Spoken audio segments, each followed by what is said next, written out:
Good evening, নমস্কার বন্ধুরা। আমার ইউটিউব চ্যানেলে আপনাদেরকে সকলকে স্বাগত জানাই এবং আজকে আমরা ডিসকাস করব যে সাবজেক্টটা নিয়ে, সেটা হচ্ছে পলিটি। এবং এই পলিটিতে আমরা কিছু ইম্পর্টেন্ট কোয়েশ্চেন নিয়ে ডিসকাস করব এবং এই পিপিটি টেক্সটটাতে আপনাদের মোটামুটি 25টা ইম্পর্টেন্ট কোয়েশ্চেন রয়েছে, যেগুলো হচ্ছে প্রিভিয়াস ইয়ার সিজিএল এবং সিএইচএস এর পরীক্ষায় এসেছে। তো আশা করি আপনাদের এই কন্টেন্টটা ভালো লাগবে।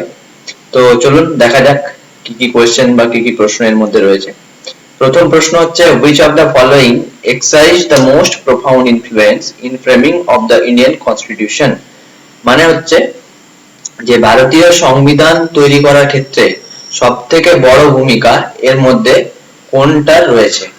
অপশন এ হচ্ছে ব্রিটিশ কনস্টিটিউশন, অপশন বি হচ্ছে ইউএসএ কনস্টিটিউশন, অপশন সি হচ্ছে the government of India act 1858 এবং অপশন ডি হচ্ছে the government of India act 1935। So option A তে রয়েছে ব্রিটিশ কনস্টিটিউশন, মানে আমরা সবাই জানি যে ব্রিটেনের সংবিধান যেটা। অপশন বি ইউএসএ কনস্টিটিউশন, মানে হচ্ছে আমেরিকার সংবিধান। অপশন সি হচ্ছে গভর্নমেন্ট অফ ইন্ডিয়া অ্যাক্ট 1858, মানে হচ্ছে ভারত শাসন অধিনিয়ম 1858 সাল। এবং অপশন ডি হচ্ছে গভর্নমেন্ট অফ ইন্ডিয়া অ্যাক্ট 1935, মানে হচ্ছে ভারত শাসন অধিনিয়ম, যেটা 1935 সালে হয়েছিল। সো এর যেটা সঠিক উত্তর হবে সেটা হচ্ছে government of India act 1935। Because যদি আমরা বলতে যাই তাহলে আমাদের সংবিধানের মোটামুটি বেশিরভাগ অংশটাই গভর্নমেন্ট অফ ইন্ডিয়া অ্যাক্ট 1935 থেকেই নেওয়া। তো আশা করি এটা ক্লিয়ার হয়ে গেছে। চলো নেক্সট কোশ্চেনে আগে যাওয়া যাক। The constitution of India describes India as, মানে হচ্ছে ভারতীয় সংবিধানে ভারতকে কিভাবে বর্ণনা করা হয়েছে? A federation of states and unities, a union of states, Bharatvarsha, a federation of union. So এটার যেটা কারেক্ট অ্যান্সার হবে সেটা হবে option b, a union of states. অর্থাৎ ভারতীয় সংবিধানে ভারতকে একটা রাজ্যের সংঘ বলা হয়েছে। ঠিক আছে, যে ইউনিয়ন অফ স্টেটস মানে হচ্ছে যে অন্য কোনো রাজ্য যদি চায় তাহলে নিজের ইচ্ছে মতো ভারত থেকে বাইরে যেতে পারবে না। অর্থাৎ ভারতের সেন্ট্রাল আর স্টেট সবগুলো একসাথেই বাউন্ডেড থাকবে। ঠিক আছে, এটাই হচ্ছে union of states. Question, next question. Which of the following countries have an unwritten constitution? So এর যেটা অপশন রয়েছে সেটা হচ্ছে option A USA, option B হচ্ছে ইউনাইটেড কিংডম, অপশন সি যেটা আছে সেটা হচ্ছে পাকিস্তান, এন্ড অপশন ডি যেটা আছে সেটা হচ্ছে ইন্ডিয়া। মানে হচ্ছে এই কোন দেশের অলিখিত সংবিধান রয়েছে, নিম্নলিখিত দেশগুলির মধ্যে কোনটার অলিখিত সংবিধান রয়েছে?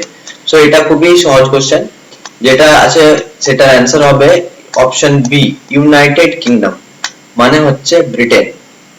চলো নেক্সট কোশ্চেনে আগে বাড়া যাক। The constitution of India adopted by constituent assembly on, মানে হচ্ছে ভারতীয় সংবিধানকে ভারতের গণপরিষদ কত সালে অ্যাডপ্ট করেছিল? অপশন এ হচ্ছে 26 জানুয়ারি 1950, অপশন বি হচ্ছে 26 জানুয়ারি 1959, অপশন সি হচ্ছে 26 নভেম্বর 1949 এবং অপশন ডি হচ্ছে 26 জানুয়ারি 1947। সো এর যেটা সঠিক অ্যান্সার হয়ে যাবে সেটা হবে অপশন সি 26 নভেম্বর 1949। কোশ্চেনটাতে দেখে নেবে গণপরিষদ দ্বারা অ্যাডপ্ট করার কথা বলা হয়েছে, তাই এখানে কারেক্ট অ্যান্সার হবে 26 November 1949। Next question, the idea to have a constituent assembly was put forward by, মানে হচ্ছে যে কনস্টিটিউয়েন্ট অ্যাসেম্বলি বা গণপরিষদ গঠনের এই যে চিন্তা, এটাকে কে আগে নিয়ে গেছিল? সো এর যেটা চারটা অপশন রয়েছে দেখে নি। এক হচ্ছে প্রথম অপশন আছে M N Roy, Manabendranath Roy, option B আছে M K Gandhi, Mahatma Gandhi, option C হচ্ছে বাল গঙ্গাধর তিলক এবং অপশন ডি হচ্ছে সুভাষ চন্দ্র বোস। সো এর যেটা কারেক্ট অ্যান্সার হবে সেটা হবে option a, that is Manabendranath Roy. চলো নেক্সট আগে বাড়া যাক। The Constituent Assembly was first established on, মানে হচ্ছে গণপরিষদ প্রথম কত সালে স্থাপিত হয়? অপশন এ তে রয়েছে দেখো 6 নভেম্বর 1946 সাল, অপশন বি তে আছে 6 ডিসেম্বর 1946 সাল, অপশন সি তে আছে 26 জানুয়ারি 1947 সাল এবং অপশন ডি তে আছে 26 নভেম্বর 1949 সাল। সো এর যেটা কারেক্ট অ্যান্সার হবে সেটা হবে অপশন বি, অর্থাৎ 6 ডিসেম্বর 1946 সাল। চলো নেক্সট কোশ্চেন আগে বাড়া যাক। The first country to make constitution, অর্থাৎ প্রথম কোন দেশ সংবিধান তৈরি করেছিল? এর যেটা অপশন রয়েছে অপশন এ হচ্ছে ইন্ডিয়া, অপশন বি হচ্ছে ইউএসএ মানে হচ্ছে আমেরিকা, অপশন সি হচ্ছে শ্রীলঙ্কা এবং অপশন ডি আছে চায়না বা চীন। সো এর যেটা সঠিক অ্যান্সার হবে সেটা হবে ইউএসএ। অর্থাৎ ইউএসএ হচ্ছে প্রথম এমন দেশ যে কিনা নিজের সংবিধান তৈরি করেছিল, এবং সেটা আমরা জানি ফিলাডেলফিয়া কনফারেন্সের পরে ইউএসএ সংবিধান তৈরি করা হয়েছিল। চলো next question. when Sikkim was made a full-fledged state, অর্থাৎ সিকিমকে প্রথম পূর্ণ রাজ্যের মর্যাদা কত সালে দেওয়া হয়েছে? অপশন এ তে আছে 1975, অপশন বি আছে 1976, অপশন সি আছে 1974 এবং অপশন ডি তে আছে 1987। সো এর যেটা কারেক্ট অ্যান্সার হবে সেটা হবে 1975। আমরা জানি যে 36তম সংবিধানের সংশোধন বা 36 কনস্টিটিউশনাল অ্যামেন্ডমেন্ট অ্যাক্ট দ্বারা সিকিমকে একটা পূর্ণ রাজ্য গঠন করেছিল, এবং 1974 সালে সিকিমকে কিন্তু শহরাজ্য হিসেবে বানানো হলে 1975 সালে কিন্তু সিকিমকে পূর্ণ রাজ্যের মর্যাদা দেওয়া হয়। ঠিক আছে, আশা করি এটা মনে থাকবে। নেক্সট কোশ্চেনে চলে যাই। Operation polo is associated with which Indian state, মানে হচ্ছে অপারেশন পোলো কোন ইন্ডিয়ান স্টেটের সাথে, কোন ভারতীয় রাজ্যের সাথে জড়িত? প্রথম অপশনে রয়েছে দেখো হায়দ্রাবাদ, সেকেন্ড অপশনে আছে জম্মু এন্ড কাশ্মীর, থার্ড অপশনে আছে জুনাগড় এবং ফোর্থ অপশন যেটা রয়েছে সেটা হচ্ছে পাঞ্জাব। সো এই ক্ষেত্রে যেটা সঠিক অ্যান্সার হবে সেটা হবে হায়দ্রাবাদ। এবার অপারেশন পোলো সম্বন্ধে একটু বলে রাখি, তাহলে কনসেপ্টটা আরো বেশি ক্লিয়ার হবে। যে ভারতে যখন প্রিন্সলি স্টেট যেগুলো ছিল, ঠিক আছে, স্বশাসিত রাজ্য যেগুলো ছিল, সেই স্বশাসিত রাজ্যগুলোকে একত্রিত করার দায়িত্বভার দেওয়া হয়েছিল আমাদের সর্দার বল্লভভাই প্যাটেলকে। এবং এই 542টা রাজ্যের মধ্যে 3টি রাজ্য এমন ছিল যেটা ছিল, একটা হচ্ছিল হায়দ্রাবাদ, দ্বিতীয় ছিল জম্মু এন্ড কাশ্মীর এবং তৃতীয় ছিল জুনাগড়, যারা কিনা ভারতের অংশগ্রহণ করতে চায়নি।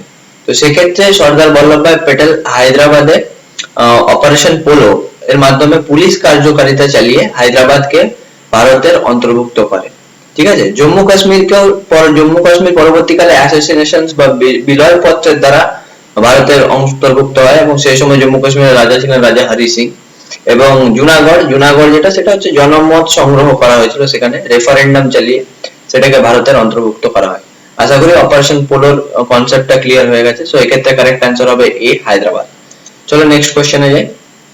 through which article of Indian Constitution Parliament can alter the name and alter the boundary of any Indian state? প্রশ্নটাতে বলতে চাইছে যে ভারতীয় সংবিধানের কোন অনুচ্ছেদ দ্বারা পার্লামেন্ট বা সংসদ চাইলে কোন রাজ্যের নাম এবং তার সীমানায় পরিবর্তন করতে পারে?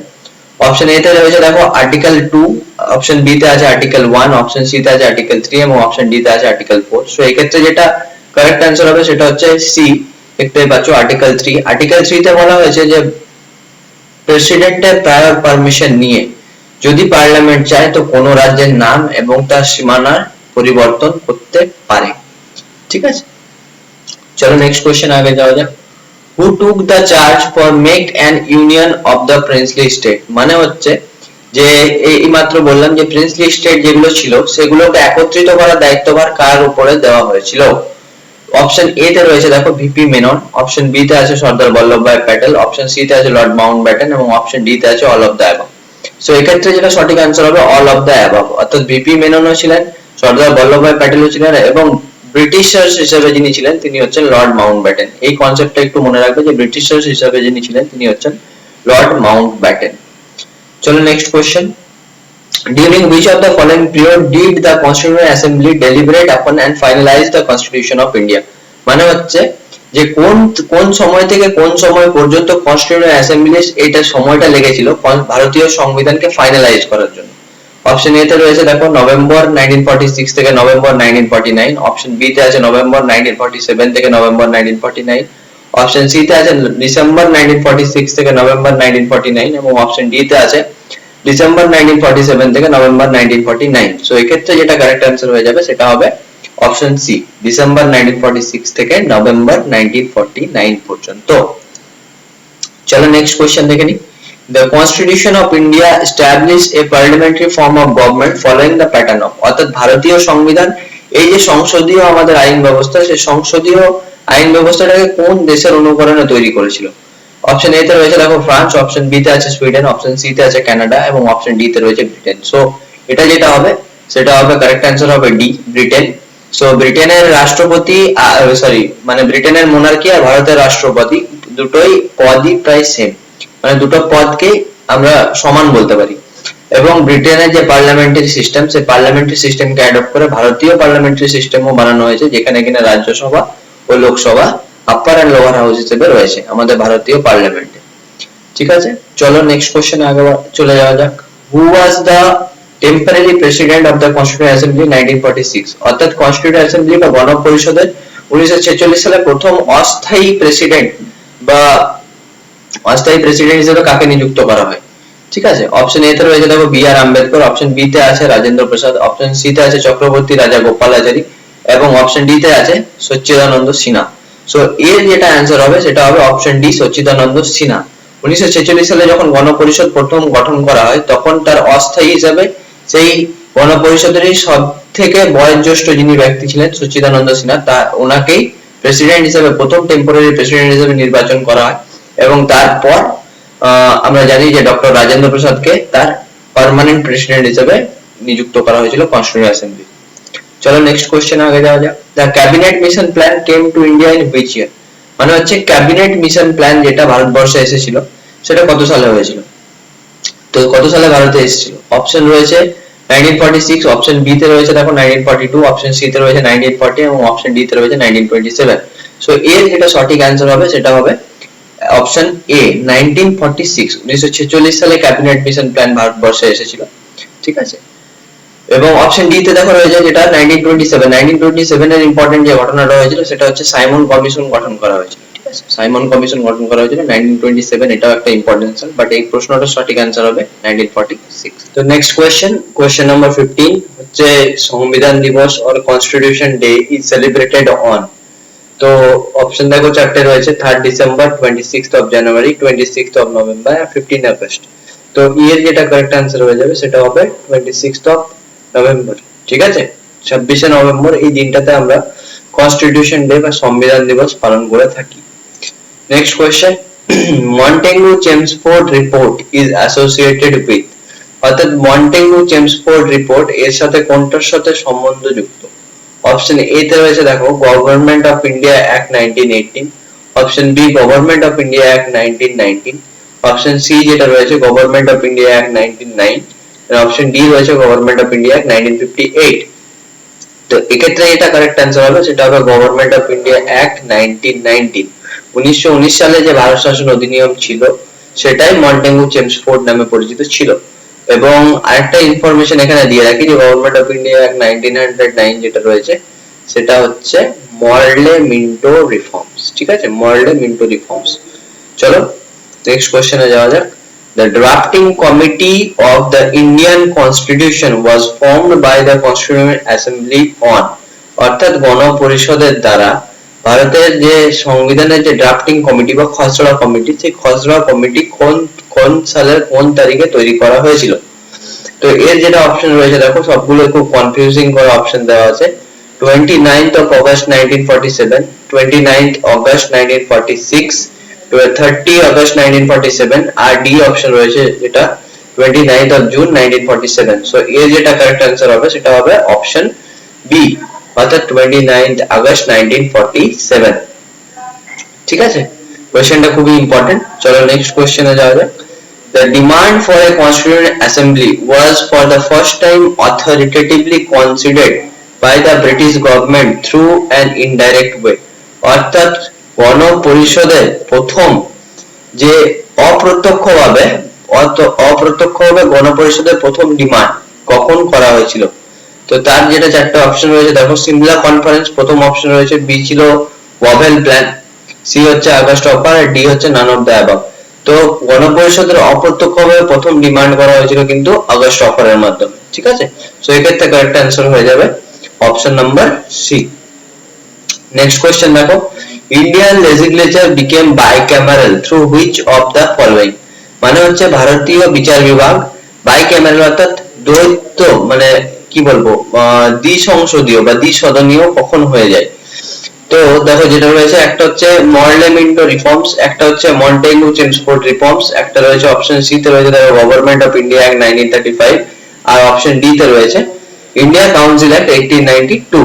তো এই ক্ষেত্রে যেটা সঠিক অ্যান্সার হবে সেটা হবে option number B, Montagu Chelmsford reforms, যেটা হয়েছিল 1919 সালে। 1919 সালে যেটা ভারত শাসন অধিনিয়ম সেটা মন্টেগু-চেমসফোর্ড রিফর্মস নামে পরিচিত। চলো আগে যাওয়া যাক। How many members were there in the Constituent Assembly of India? অর্থাৎ ভারতীয় গণপরিষদ যখন গঠিত হয়েছিল তখন কতজন মেম্বার নিয়ে এটা গঠিত হয়েছিল? অপশন এ তে রয়েছে 389, অপশন বি তে রয়েছে 395, অপশন সি দেখতে পাচ্ছ 405 এবং অপশন ডি হচ্ছে 379। সো এই ক্ষেত্রে যেটা কারেক্ট অ্যানসার হয়ে যাবে সেটা হবে অপশন নাম্বার এ অর্থাৎ 389। টোটাল 389 মেম্বার্স নিয়ে কিন্তু গণপরিষদ বা কনস্টিটিউয়েন্ট অ্যাসেম্বলি গঠিত হয়েছিল। বোঝা গেছে? চলো নেক্সট কোশ্চেনে যাওয়া যাক।